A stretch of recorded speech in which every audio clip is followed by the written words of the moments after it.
Bismillahirrahmanirrahim. Alhamdulillahilladzi hadana lihada wa ma kunna linahtadiya laula an hadanallah. Asyhadu an la ilaha illallah wahdahu la syarikalah wa asyhadu anna Muhammadan abduhu wa rasuluh la nabiyya ba'da.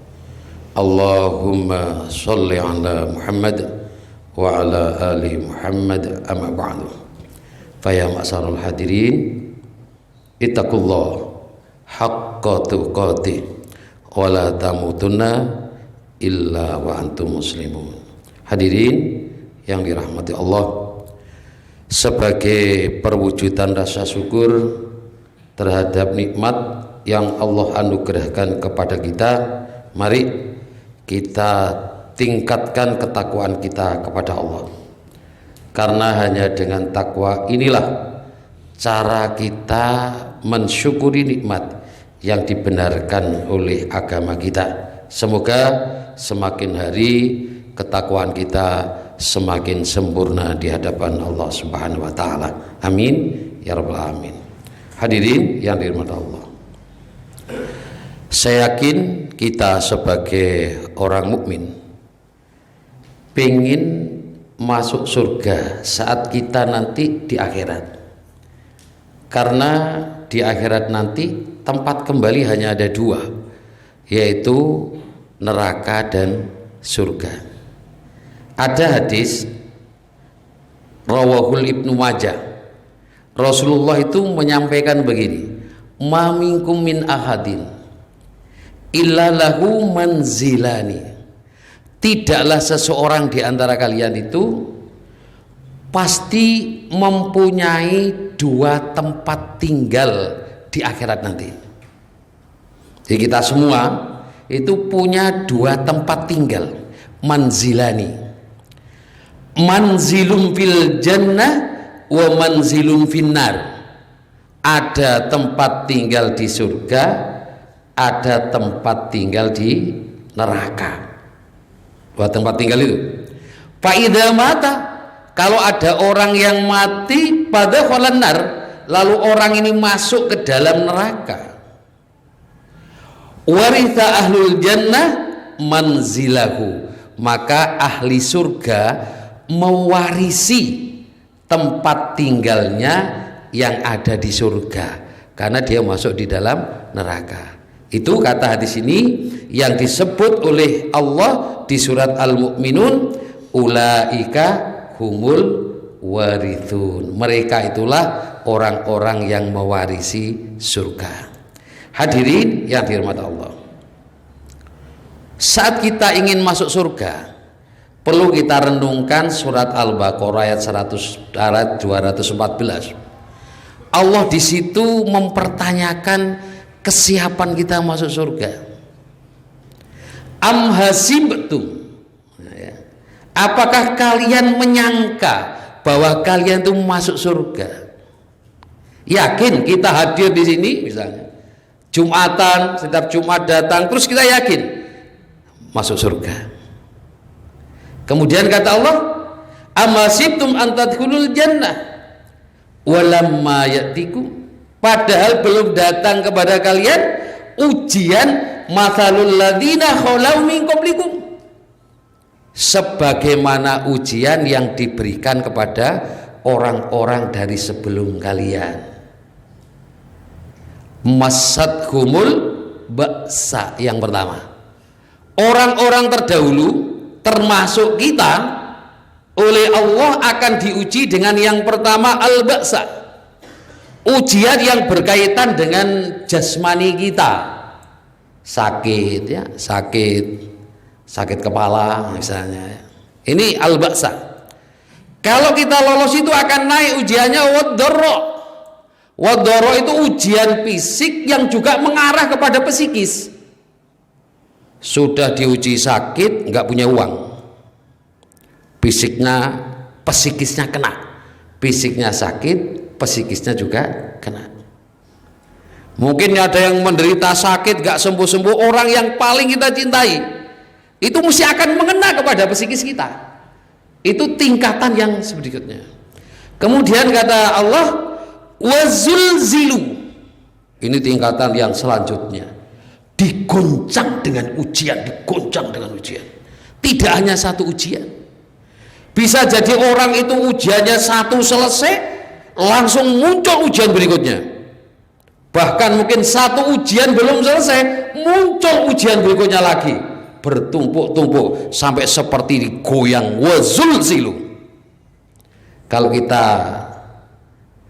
baca tarikh ya, bagaimana Rasulullah SAW pada saat dakwah di Mekah, kemudian dikatakan di situ tahun duka cita.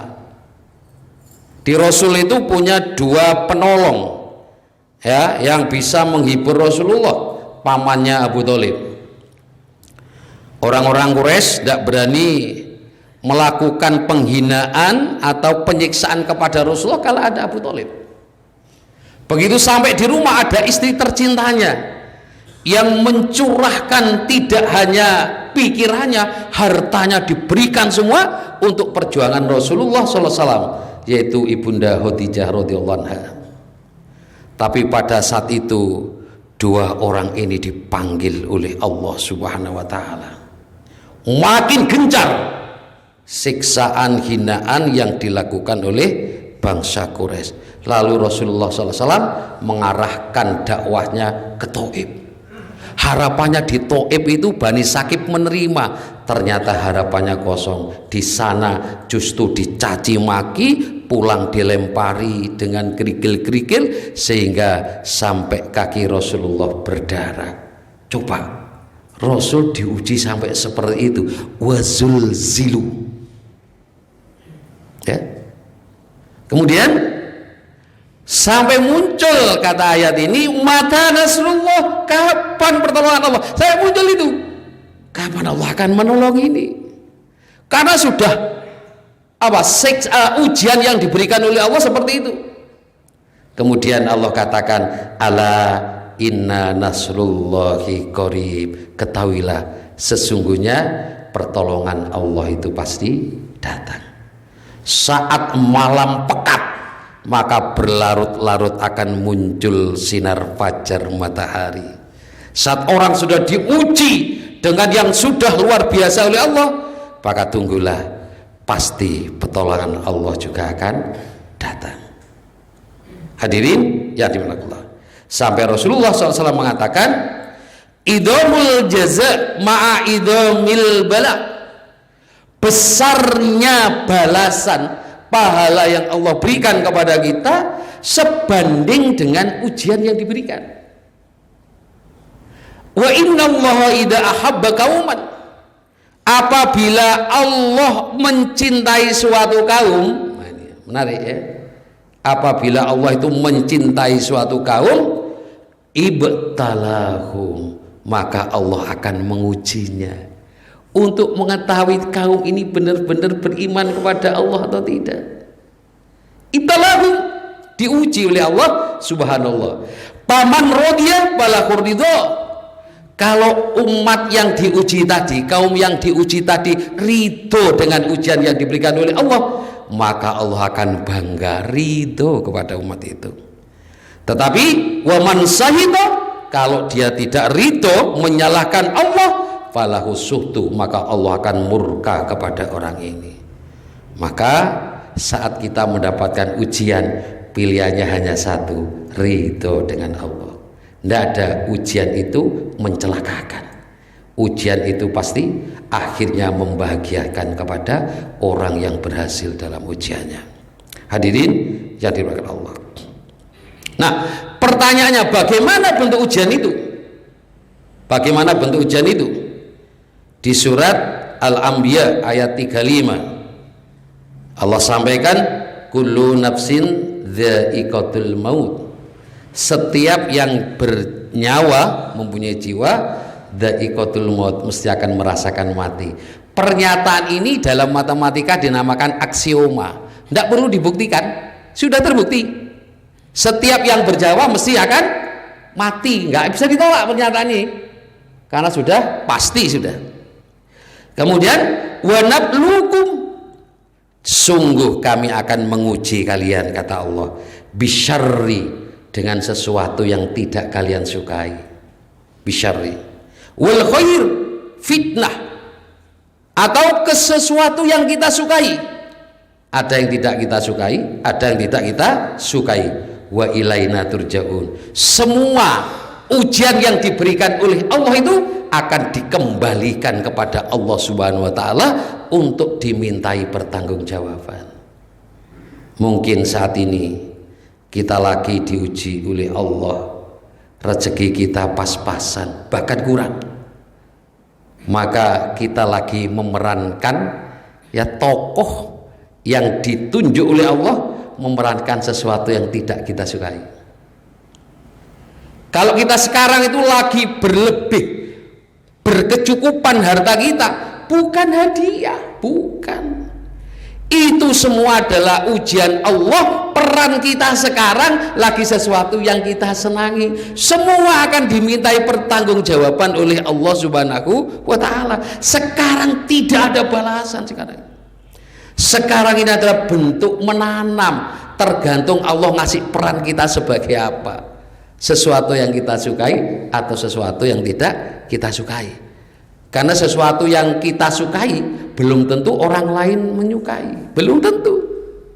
Contoh misalnya, saya pernah baca di koran, ada seorang yang kaya raya, nggak tahu, kalau nggak salah di Australia, begitu kena kanker stadium 4, justru dia gembira karena kanker stadium 4-nya itu.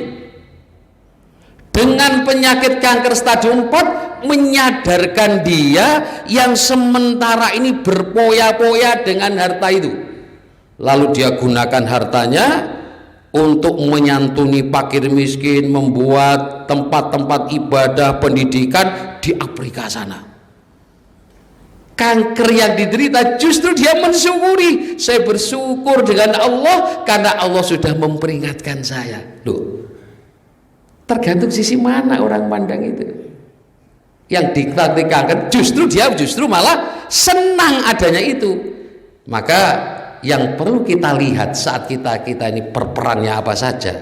Begitu kita mendapatkan sesuatu, baik kita sukai maupun tidak kita sukai, kalau itu membawa kita makin dekat kepada Allah, berarti bagus. Kalau kita dapat sesuatu nikmat tapi makin jauh dari Allah, buat apa? Buat apa? Kalau kita mendapat sesuatu yang tidak disukai tapi kita makin dekat kepada Allah, bersyukurlah, tanda-tanda kita berhasil dari ujian yang diberikan oleh Allah Subhanahu wa taala. Hadirin yang dimulai Allah. Nah, bentuk ujian yang berupa sesuatu yang biasa tidak disukai oleh manusia digambarkan di surat Al-Baqarah ayat 155. Ya, surat Al-Baqarah ayat 155. Walanabluwannakum, sungguh kami akan menguji kalian semua, kata Allah, bisyai'im minal khauf, sedikit al khauf, dari rasa takut, baru sedikit, tidak banyak. Kapan nanti ketakutan yang terbesar? Saat kita berada di padang mahsyar. Kata Rasulullah, pada saat itu orang datang di padang mahsyar itu dalam keadaan tidak berbaju, tidak ada alas kaki, semua. Sampai Bunda Aisyah bertanya, wahai Rasulullah, apakah kita tidak saling melihat? Kata Rasul, ada masalah yang lebih gawat dari itu. Orang sudah tidak memperdulikan itu nanti. Kenapa? Saking takutnya dengan perbuatan dia saat di dunia di hadapan Allah Subhanahu wa taala. Sekarang baru kecil, kata Allah. Kalau kita ada rasa takut kecil sekarang itu yang diberikan, bisyai'im minal khauf. Semua di antara kita mesti ada rasa takut, itu ada muncul. Kemudian walju, takut rasa lapar. Masih orang yang kaya juga pernah takut. Di mana letak takutnya? Takut usahanya bangkrut, muncul saingan, takut lagi. Ya biasa, itu ujian. Itu mengarah kepada walju tadi itu. Wa naqsim minal amwal wal anfus, kekurangan harta dan jiwa, ditinggal mati saudara, ditinggal mati teman misalnya, sudah biasa. Itu mesti termasuk ujian. wa basyiris sabirin, dan sampaikan kabar gembira kepada orang-orang yang sabar. Nah ini, jadi saat kita diuji oleh Allah dengan sesuatu yang tidak kita sukai, maka yang harus kita lakukan adalah sabar. Sabar bukan menerima apa adanya, tapi bagaimana seperti Rasulullah saat dia berdakwah di Mekah sudah tidak dapat tempat, Rasul tetap berdakwah di Thaif walaupun tetap dilempari. Dia pulang diam, terus dia berdoa kepada Allah, tapi dakwah tidak pernah berhenti, terus dilakukan. Di usaha kita tetap lakukan, berdoa kepada Allah, itu yang namanya sabar, menerima dengan apa yang diberikan oleh Allah Subhanahu wa ta'ala. Konsep ya, kalau kita ingin masuk surga, saat kita diuji oleh Allah dengan sesuatu yang tidak kita sukai, maka wabasyiris sabirin, sampaikan kabar gembira, dia akan mendapatkan surga bagi orang-orang yang sabar. Hadirin yang dimuliakan Allah. Lalu bagaimana dengan ujian kesenangan? Allah gambarkan di surat An-Naml ya, ayat surat An-Naml ayat 38-40. Kisah Nabi Sulaiman alaihissalam. Di saat Nabi Sulaiman itu berdakwah kepada Ratu Balqis, begitu Ratu Balqis datang mau menghadap kepada Nabi Sulaiman, maka Nabi Sulaiman kemudian memanggil pembesar-pembesarnya. Qala ya ayyuhal malak, hai para pembesar-pembesar, ayyukum ya'tini bi arsyiha, siapakah di antara kalian yang sanggup membawa singgasananya kepadaku? Siapa yang bawa singgasananya Ratu Bilqis kepadaku? Qabla ya, kemudian ada qabla ayyatuni muslimin, sebelum mereka datang kepadaku sebagai orang-orang yang berserah diri. Diharapkan oleh Nabi Sulaiman, begitu dia tahu ya singgasananya sudah ada di situ, Ratu Balqis itu lalu mengikuti agama Nabi Sulaiman.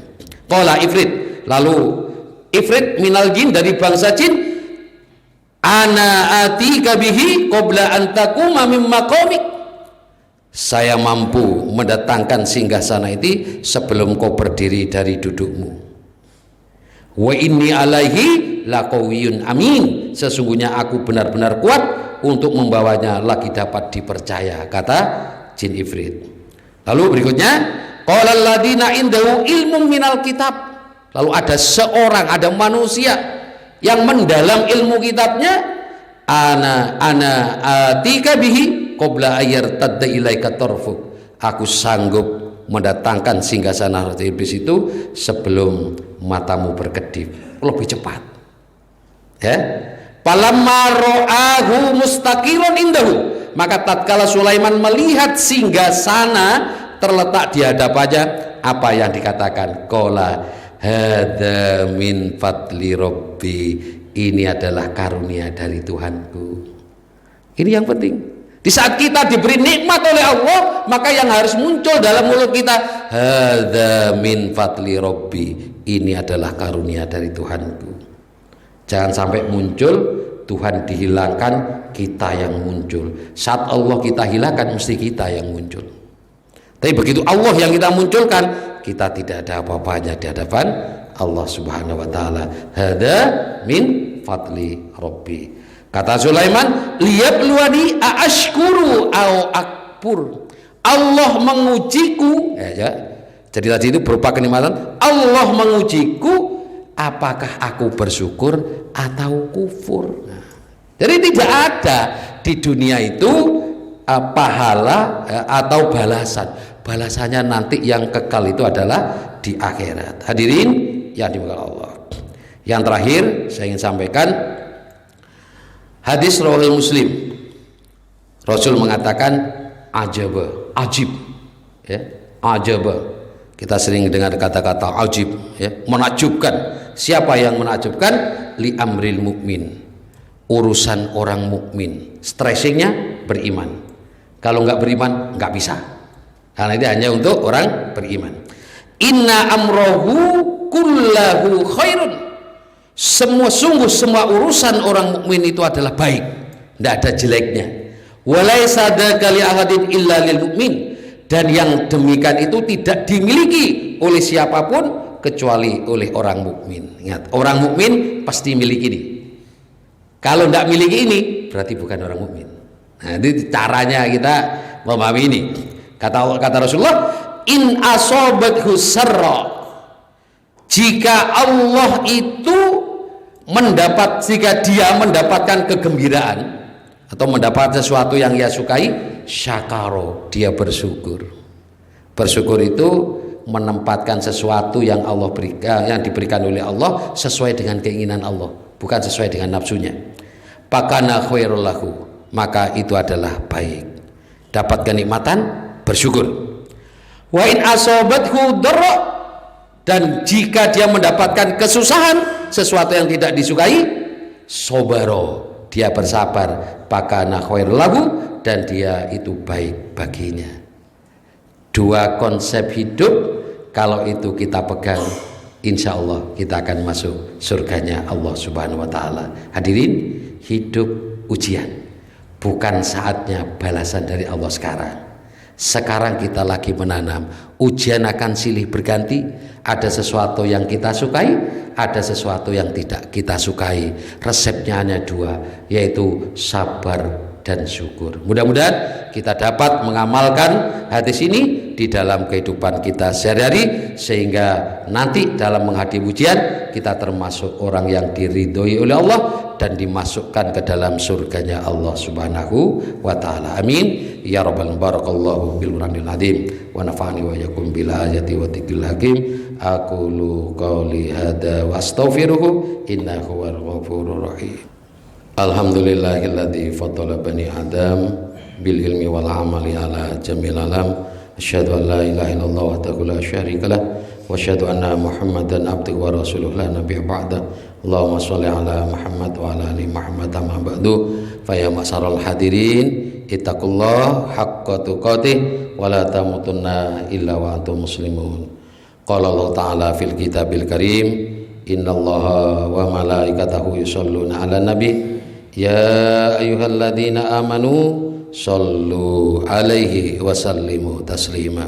Allahumma sholli 'ala Muhammad wa 'ala ali Muhammad kama shallaita 'ala Ibrahim wa ali Ibrahim wa barik 'ala Muhammad wa ali Muhammad kama barakta 'ala Ibrahim wa ali Ibrahim innaka Hamidum Majid. Walhamdulillahi rabbil alamin. Allahumma fir lil muslimina wal muslimat wal mu'minina wal mu'minat al ahya'i minkum wal amwat. Rabbana dhalamna anfusana wa illam taghfir lana wa tarhamna lanakunanna minal khasirin. Rabbana la tuzigh qulubana ba'da idh hadaitana wa hab lana min ladunka rahmah innaka antal wahhab. Rabbana hab lana min azwajina wa dhurriyyatina qurrata a'yun waj'alna lil muttaqina imama. Allahumma fir lana dzunubana wa li walidayna rabbirhamhuma kama rabbayana shighara. Rabbana atina fid dunya hasanah wa fil akhirati hasanah wa qina adzabannar wadkhilnal jannata ma'al abrar ya aziz ya ghaffar ya rabbal alamin. Subhana rabbika rabbil izzati amma yasifun wassalamun alal mursalin walhamdulillahi rabbil alamin. Kana li nafsin an tamuta illa bi idnillahi kitaban muajjala wa man yurid thawabad dunya nu'tihi minha wa man yurid thawabal akhirati nu'tihi minha wa sanajzi asy-syakirin.